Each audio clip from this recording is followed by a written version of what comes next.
That's why they become canonical and genius and great poets. So now we come to Ghalib. I also introduced Ghalib in the beginning, so I'm not going to much details about Ghalib. And now I'm coming to the poem that we want to talk about for today's class.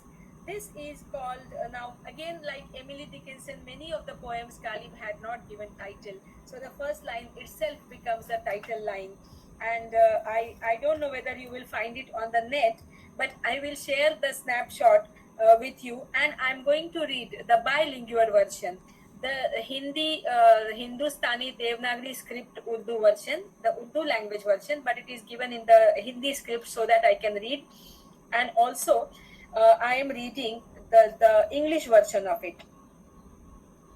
So, because when we do bilingual reading, what happens is some words come to their essential meaning and reach us in one language. Maybe one English word will not be clicking that much as the Hindi or Urdu word click, and then the complete meaning will be understood.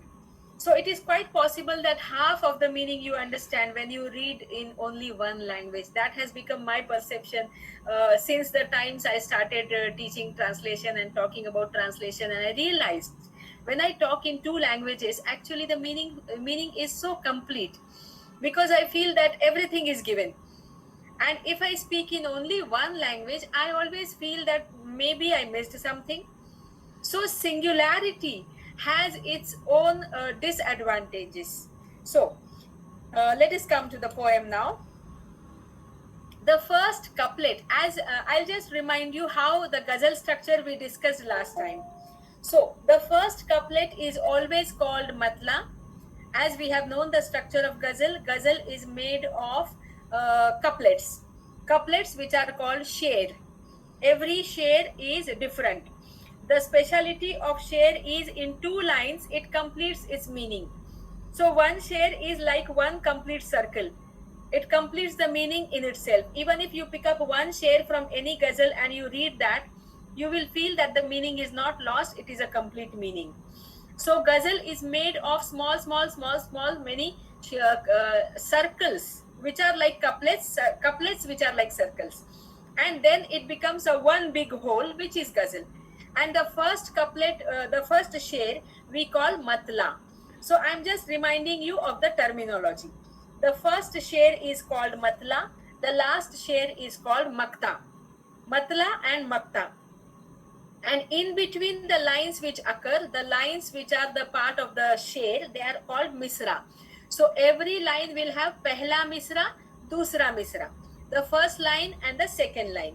And the middle couplet, if there is a most important couplet in the poem, it is called husne ghazal, or it is called husne matla. If it is just after the matla, sometimes the second couplet is the most important couplet in the ghazal. That becomes a trend. Many people, many poets have used such trend. So the second couplet will be called husne matla. The first couplet matla, the second couplet husne matla, and then the ghazal goes on couplet after couplet, and it comes to the last couplet which is makta. Similarly, one more thing you have to remember is takhallus. Takhallus is the name that the poet has adopted for writing poetry. It is not the poet's legal name.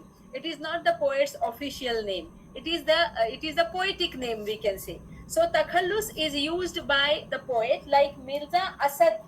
Mirza was a degree given to him as an honorary degree or name, and Asad was his name, and Ghalib is the takhallus. So in the last couplet, in the last sher, the last two lines which we call makta, he uses Ghalib.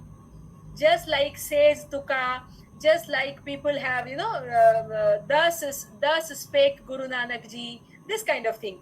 So that is a way of saying it, so that the poet also mentions his name and people know that this is what is written by this and this poet. So the last couplet will have takhallus. Now we will just keep in mind these little names like matla, makta, husne matla, husne ghazal, and takhallus. And also let me remind you of kafiya and radif. which is a very important part of ghazal. Kafiya is something which is rhyming at the end of the lines, and I will exemplify that when I read the poem. And also radif is repetition. The last word is always repeated. Most of the times when the ghazal is written, the sher has the last word which is repeated. That will be radif. So radif you can remember as repetition and kafiya as rhyme. The first couplet is नुक्ता ची है गमे दिल उसको सुनाए न बने, क्या बने बात जहां ऐसा, क्या बने बात जहां बात बनाए न बने. Now again I'll read it. नुक्ता ची है गमे दिल. Nukta chi is critic. We just talked about writer's position as a critic. Nukta chi means critic, the one who is a fault finding person, who tells you this is wrong, this is wrong, this is right, this is wrong. So that is nukta chi. Nukta chi hai game dil. Game dil is the heart which is full of sorrow. You can understand that. Usko sunaye na bane. My own heart is such a critic of myself that I can't tell my sorrows to her, the beloved. This is the meaning. I'll first explain the meaning. I'll also read the translated version of the ghazal in English. नुक्ता ची है गमे दिल उसको सुनाए न बने, क्या बने बात जहां बात बनाए न बने. How can I move forward in this matter where the matter is not moving forward? That is the kind of combination. So let me read the English version of it. Now what happens in translation we have also discussed last time. Because translation itself is a complicated process, and the translation of poetry is very challenging, and again the translation of Ghalib's poetry is more challenging, and yet people have ventured into that. So like I said, Bhalchandra Nemade had once quoted, even if it is a bad translation, yet it is translation. So we don't go into this matter of judging whether it is good or bad. We just look at it as a second version or as a bilingual version or something which is added on our plate, along with the original. And though I don't agree with this secondary position of translation or additional position of translation, because in the next semester when you have translation paper, we will discuss that. But then translation is always better than no translation. That is the meaning. So now this couplet, how it comes in English. I'll first read in Hindi and again in English. नुक्ता ची है गमे दिल उसको सुनाए न बने, क्या बने बात जहां बात बनाए न बने. She is so dismissive, oh wretched heart, that she hears no plea. How can you solve a problem for which no solution seems to be? It's a very good translation in the sense of structure. Rhyming is attempted. Here's no plea and solution seems to be. So there is rhyming. The poet is trying to, make it perfect apparently, but there is a meaning. Meaning that changes. I will tell you how. And this happens in many translations. In the original one, Nukta chi hai game dil usko sunaye na bane. There are two meanings in the first line. One is my heart is full of sorrow and I am so critical of myself that I can't speak about myself to her, usko. Usko is clear, the beloved or the listener. But the second meaning is the beloved herself is a critic. Nukta chi hai. If you change the pause. Now I'll read in a different way. First, if you read Nukta chi hai game dil.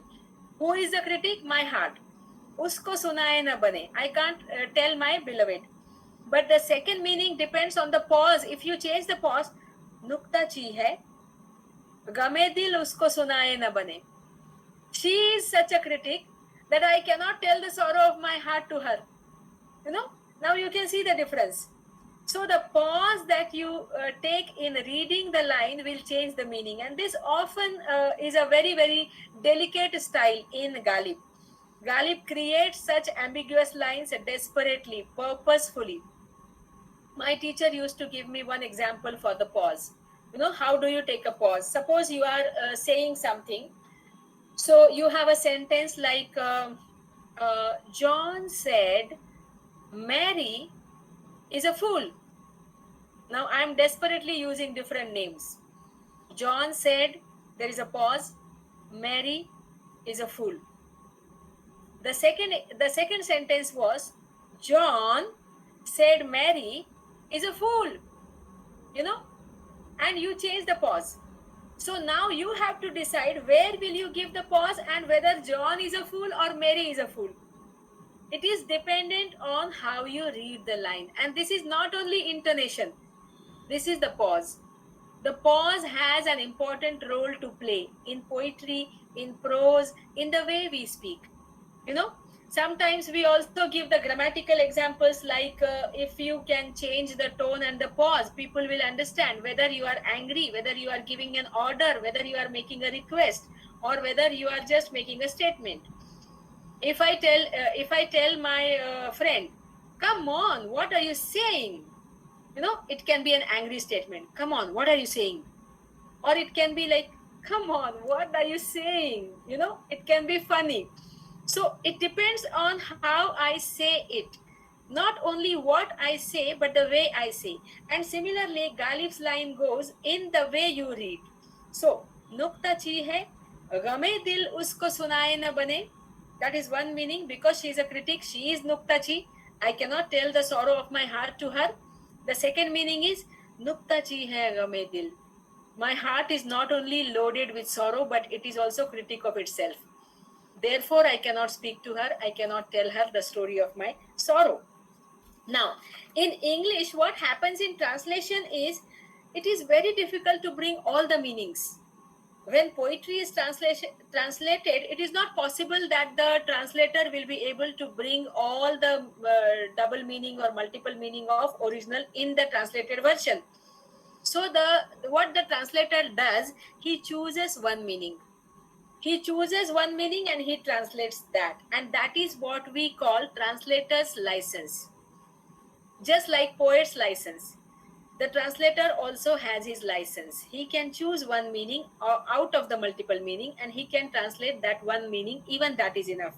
Or there is also something called transcreation. If the translator is so creative, if he or she has a lot of creativity, then they will try to bring more than one meanings, and that will become transcreation.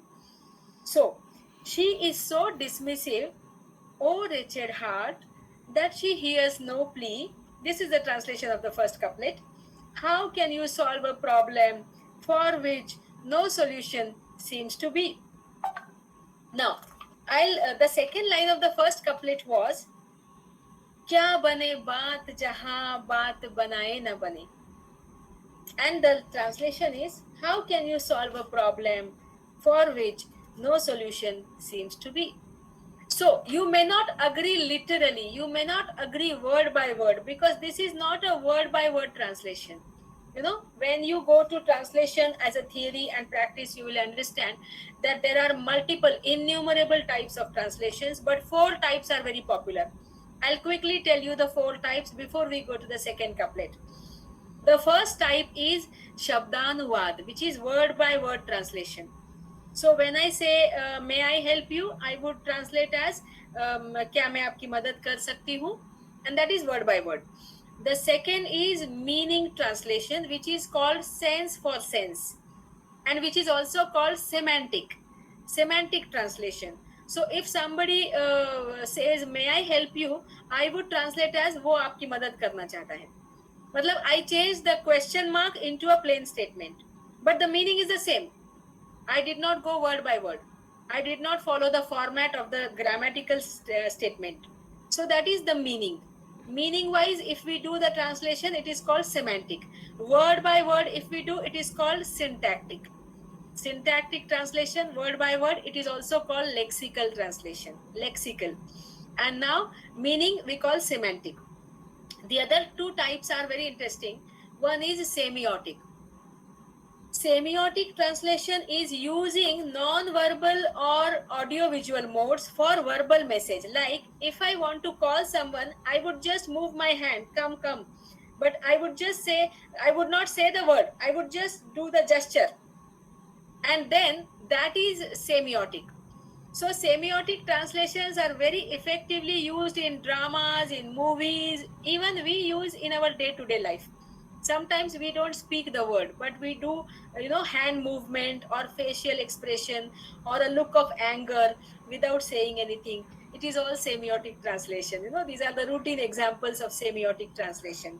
So we have syntactic translation, we have semantic translation, we have semiotic translation, and the last one is symbolic. Symbolic means we can change symbols, and symbolic is also called free translation. Free, because there is no boundary of using the same word or the same meaning or the same gesture or whatever. All the three translations stick to something, but the fourth type is so free that it is also condemned as not faithful translation. The other three are faithful translations, but the fourth one, which is symbolic and free translation, like Vishal Bharadwaj created the Onkara movie out of Othello. It is a free translation.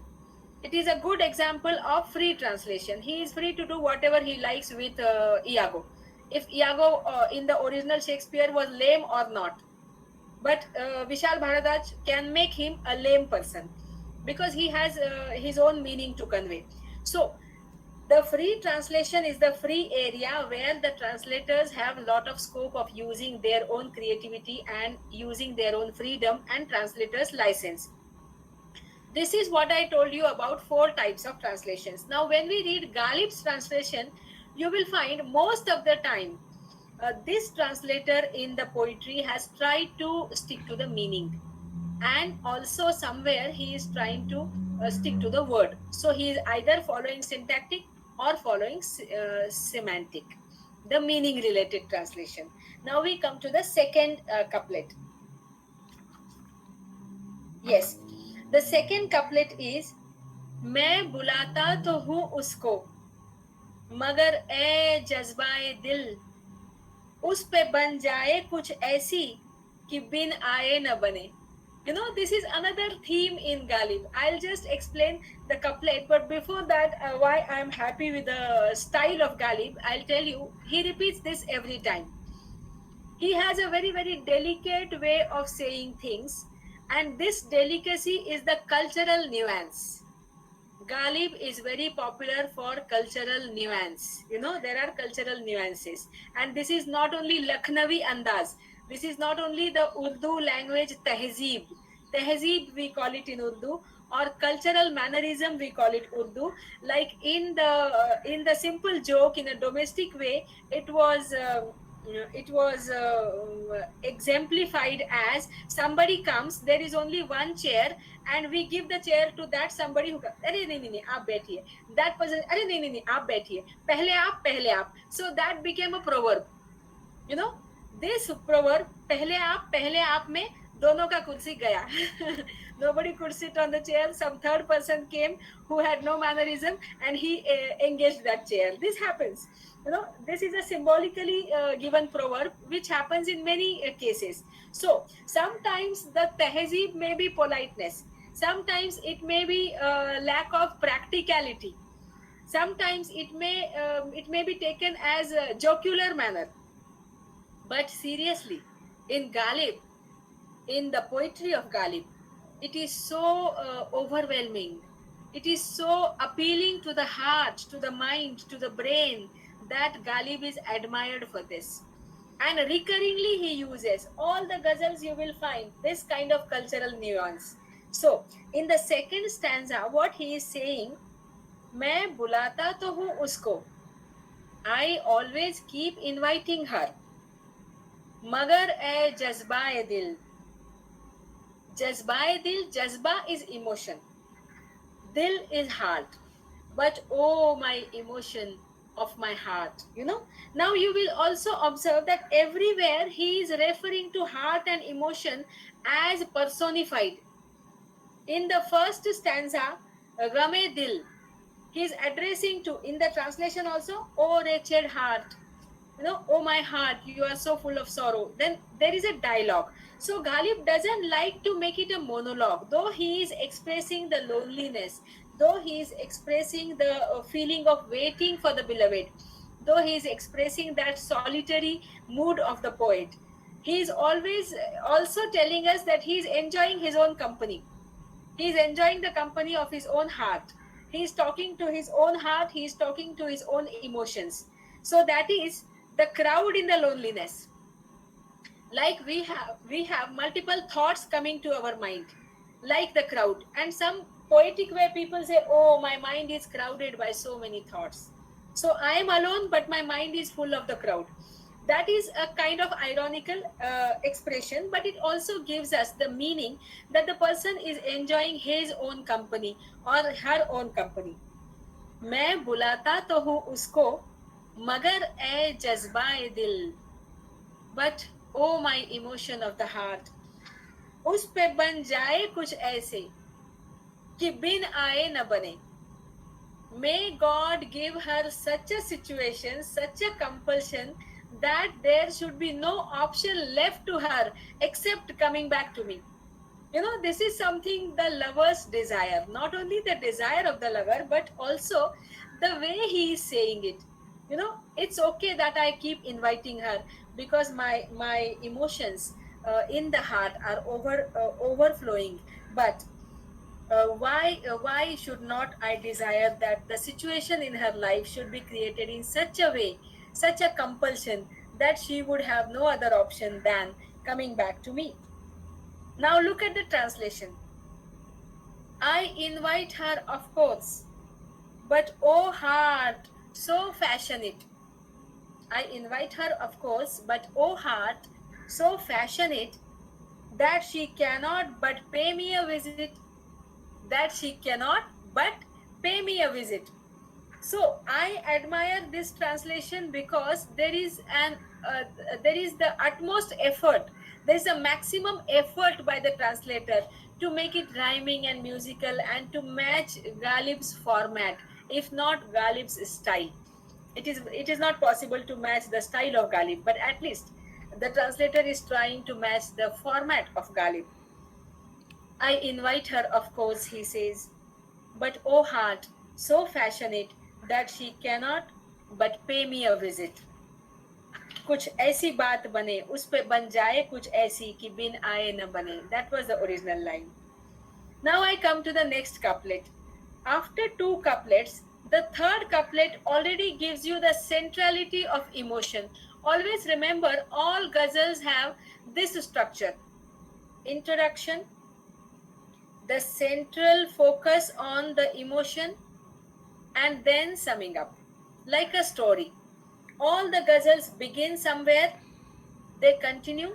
As they continue, the intensity of feeling and emotion increases. It is like a climax in the drama, the rising graph of emotion, and then it falls. So it is just like that triangular movement of action in the drama. Ghazal also has the same movement of the mood.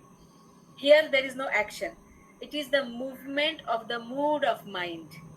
The mood of mind rises in the beginning. It is on the rising mode in the beginning. Then it reaches on top and there is continuity and focus and concentration. And then it comes down gradually. And it comes down gradually to sum up and to become calm again. So that gives us a very, very compact feeling of some experience that we had, some emotional experience in every ghazal. So now the third couplet, already the mood is on the next gear. गैर फिरता है लिए यूं तेरे खत को कि अगर, गैर is some stranger, somebody else, the other person. गैर फिरता है लिए यूं तेरे खत को कि अगर कोई पूछे कि ये क्या है तो छुपाए न बने. कोई पूछे कि ये क्या है तो छुपाए न बने. Somebody. Now this is once again Ghalib's delicacy. How he is trying to give you all that delicate emotions, delicate expressions. What he says, Gair is used as a stranger, but who is this stranger? The stranger is Ghalib himself. So he is not saying I am handling your letters and I am moving here and there, and people, if I'm afraid, if people ask me what is this in your hand, I would not be able to hide. These are your letters. I just hold in my hand and I'm just moving here and there, and people are looking at me, and if they ask me, if somebody asks me what is this, I won't be able to hide it. That is the meaning. But how he says this meaning, गैर फिरता है लिए यूं, गैर फिरता है लिए यूं तेरे खत को कि अगर कोई पूछे कि ये क्या है तो छुपाए न बने. You know, I am just afraid that somebody should not ask me what is this you are carrying or hiding in your hands, and I won't be able to hide it then. So I am like a stranger. I behave to people like a stranger. Don't talk to me. I am unknown to you. You know, that is a feeling. He is trying to avoid people. So that's why there is a feeling of stranger within himself. How you feel as a lover, how a person feels alienated from himself. That's a very, very profound sense that he is trying to express. And I read the translation. The Hindi first, the Urdu first. गैर फिरता है लिए यूं कि तेरे खत को अगर कोई पूछे कि ये क्या है तो छुपाए न बने. And the translated version is, my rival goes about carrying your letter to my spire, and if somebody asks him what is it, he is overcome with delight. Again you find this change. The translator's license is used. Interpretation varies from person to person. If Nietzsche says God is dead, I would have my own interpretation. I would say, yes, I agree with Nietzsche. God is dead. Therefore, God is immortal. Because you can be immortal only after death. Everybody can be immortal only after death. So if Nietzsche says God is dead, I would say, yes, I know God is dead. That is why God is immortal. Now, this rejoinder you will find very interesting, because that is my interpretation. And somebody will say God is dead means there is no God around. It is a feeling of disbelief. It is, you know, the willing suspension of belief rather than disbelief. Willing suspension of belief. We don't want to believe in God because we are people who don't believe in God. We are disbelievers. We say God is dead. Completely opposite. Now you see how language is such a profound stuff. You can create opposite meaning from the same statement, and this is what is happening in this couplet. In Ghalib's vision, I could see the meaning that he is treating himself as a stranger. But when I read the translation, I got the second meaning. This translator is saying that Ghalib looked at somebody who is actually carrying the letters of his beloved, and that somebody is a stranger, and therefore Ghalib wants to ask him, what are you hiding, what are you carrying in your hands, and that person is trying to hide. Now this is the delicacy of language. It's a beautiful structure. How the translation, because he is using translator's license, he has to catch only one meaning. That would be a limitation. It is very, very, very, very, very, very difficult to give all the meanings of the original in translation. Yet, let me tell you, some people have done it. Though it is difficult, it is not impossible. Maybe some other class I will share one poem with you, or did I shared with you last time Robert Frost translation in Hindi? Can somebody confirm? Shruti, did we share that? Yes, ma'am. You had sent a translation on the group. Yes, Harivansh Rai Bachchan's translation. Ban ka nimantran. Now, I admire that translation because all the original meaning of all the original lines is actually delivered as it is. Multiple meanings are there, and the translator is not missing. Here, something is lost in translation, we say. But there, in Harivansh Rai Bachchan, nothing is missing. That is a perfect translation. You should often go back to that and read the two simultaneous versions. Keep Robert Frost and Harivansh Rai Bachchan side by side and just read it and see how how it is perfect. You don't have an argument to offer, you don't have a disagreement to offer. It is so perfect. So what I'm saying is, perfect translation is possible. It is not impossible, though it is very, very, very, very, very, very difficult. Now, my rival goes about carrying your letter to my spire, and if somebody asks him, what is it? He may overcome with delight. My spite and delight. Again, the rhyme is maintained, so this is a good formatting in translation.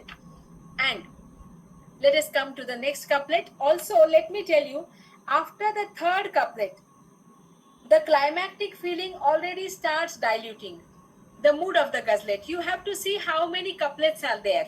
So you will be able to decide the beginning two couplets, the ending two couplets, and the middle two or three couplets. And the middle two or three couplets will always give you that height of the emotion. The beginning will always give you the introductory narration. The meaning, the middle will always give the meaning of highest emotion, and the end will always give again the diluted emotion and the mood to come back to the original meaning, the original mind which was calm.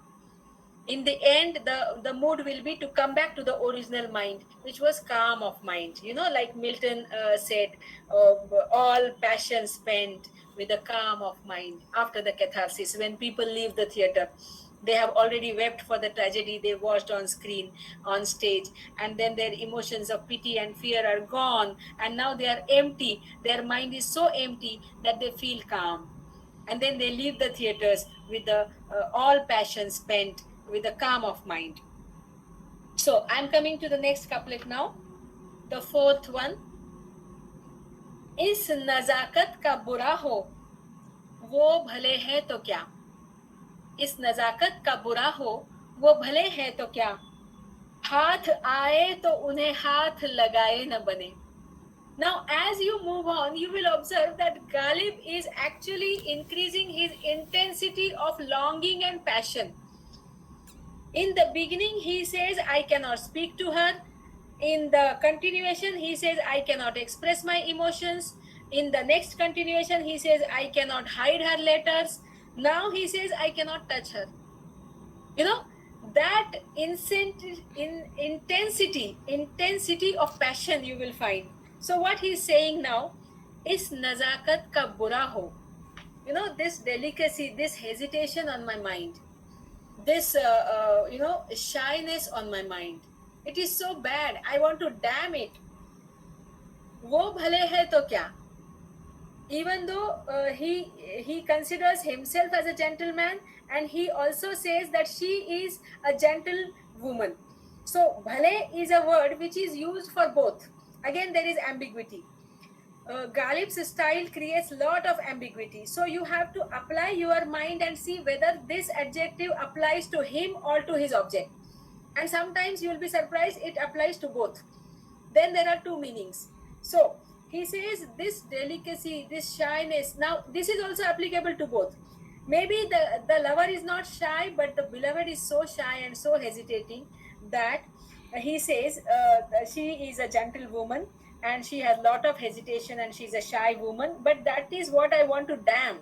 It is not good. हाथ आए तो उन्हें हाथ लगाए न बने. Even if we are in front of each other, we can't touch each other. That is the meaning. So look at the English translation. Damn be this delicacy. Damn be this delicacy. What use is nobleness such? ऐसी भलाई क्या काम की? What use is nobleness such that even when she is with me, I cannot touch? So he is actually rhyming very well. Even when she is with me, I cannot touch. That was the second line. हाथ आए तो उन्हें हाथ लगाए न बने. Now, if you look at the poetry of Ghalib, I would also mention, before going to the next couplet, there is something which we cannot miss in Ghalib, and the way he creates not only the intensity of passion. Many people actually understand Ghalib as a confined poet. He is not confined. You cannot say there is only erotica. You cannot say there is only passion. intermittently the passion is actually converted into devotion. So you can't make any judgments about Ghalib. You know, that is the fun, that is the profound quality, that is a speciality and the depth in Ghalib. So when he is talking about the beloved, you cannot ask the childish questions like, is it his wife? Is it his beloved extramarital affair? Is it his dream girl? Nobody who met him, but he just imagines somebody is there. Or is it some woman who is married to other man, but he is longing for her? You know, these are very very childish questions in the heightened sense, the sublime sense of romanticism, in which Ghalib is trying to create a universal expression for every lover. That is a universal feeling. You may apply it to wife, to beloved, to another woman, to God, to friend, to whomsoever you want. That is your practical business. Ghalib has nothing to do with it. You know, he actually is interested in saying the thing about it. So sometimes what happens, like we say, people are in love with the idea of being in love rather than a person. People are not in love with a person. They are in love with the idea of being in love. And this happens many a times. So it is good to feel that you are in love. And though the person you love and you think you love may not be actually in love with you, or you may not be in love with that person, it doesn't make a difference. You know, actually these are so philosophical and invisible sound waves and thought waves of mind.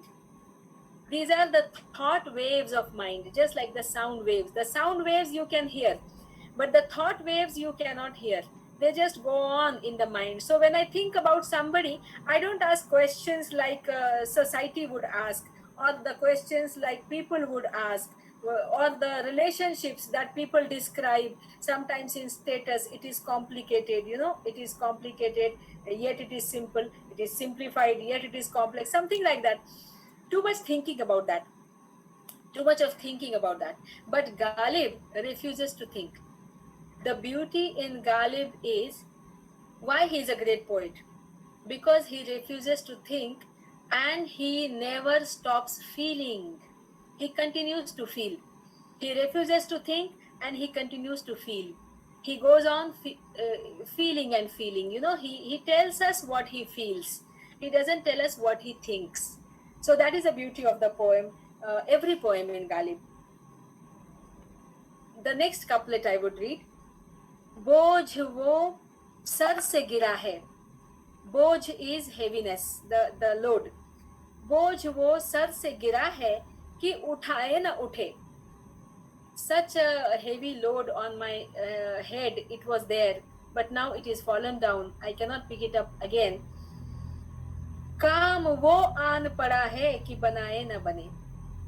I have such a compulsion, such an essential work, such an essential link or connectivity that I can't live without it. I can't make without it. I can't pass a second, a minute without it. That is the meaning of compulsion, the meaning of having a feeling of that compulsion. I feel that it is so essential now, you know, that urgency. That urgency is the meaning. बोझ वो sir से गिरा है कि उठाए न उठे. काम वो आन पड़ा है कि बनाए न बने. Now look at the translation. I just cannot lift the burden fallen from my head. This is the first line. बोझ वो सर से गिरा है कि उठाए न उठे. I just cannot lift the burden fallen from my head. Oh, beyond me is the job that lies ahead. Beyond me is the job that lies ahead. It is not my capacity. It's something beyond. You know, I'm feeling so helpless. I'm feeling so urged, so compelled that there is a moment of urgency. There is a moment of compulsion for me. काम वो आन पड़ा है कि बनाए न बने.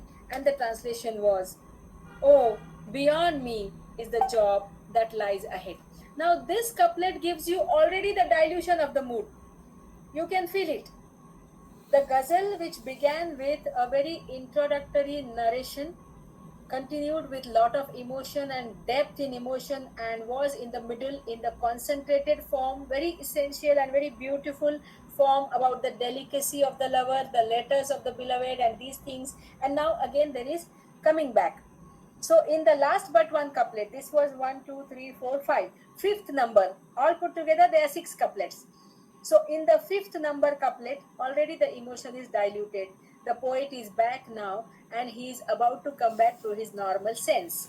So that idea is given in before last couplet. You know, the last couplet is Makta, and before last, this idea is already given by the poet. बोझ वो सर से गिरा है. Even the expression बोझ वो sir से गिरा है, मतलब the pressure is gone now, you know, it is fallen down. काम वो आन पड़ा है कि बनाए न बने. And the last couplet now. Now, how the last couplet is very important in every ghazal. When you write the answers on Ghalib, I would like you to talk about at least one ghazal as an example.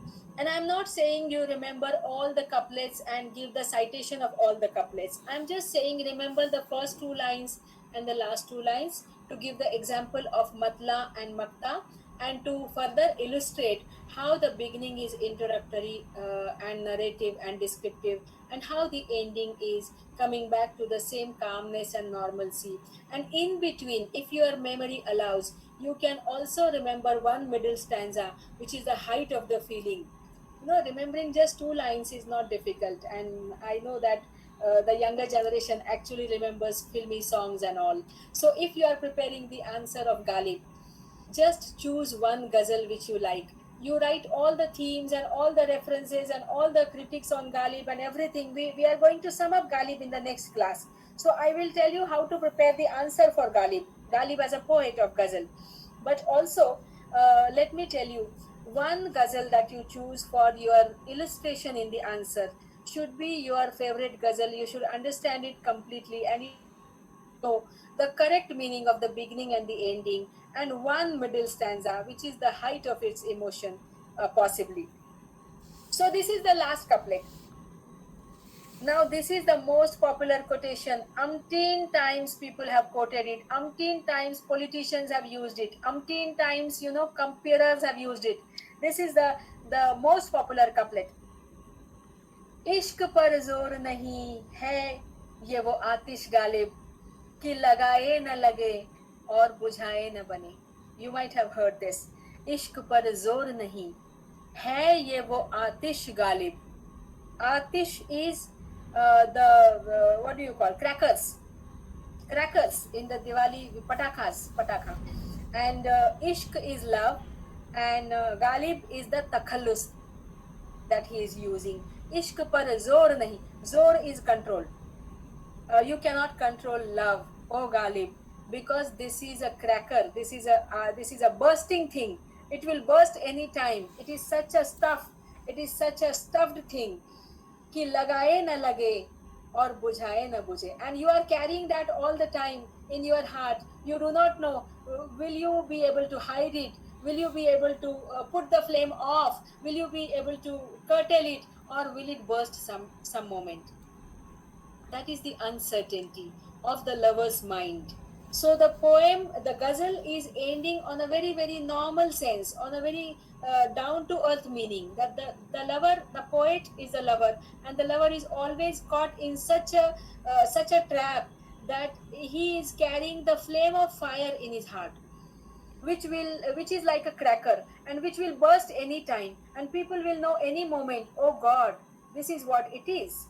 So इश्क पर जोर नहीं है ये वो आतिश गालिब कि लगाए न लगे और बुझाए न बने. Now look at the translated version of this couplet. It is a fire which neither can be lighted nor put out. It is a fire.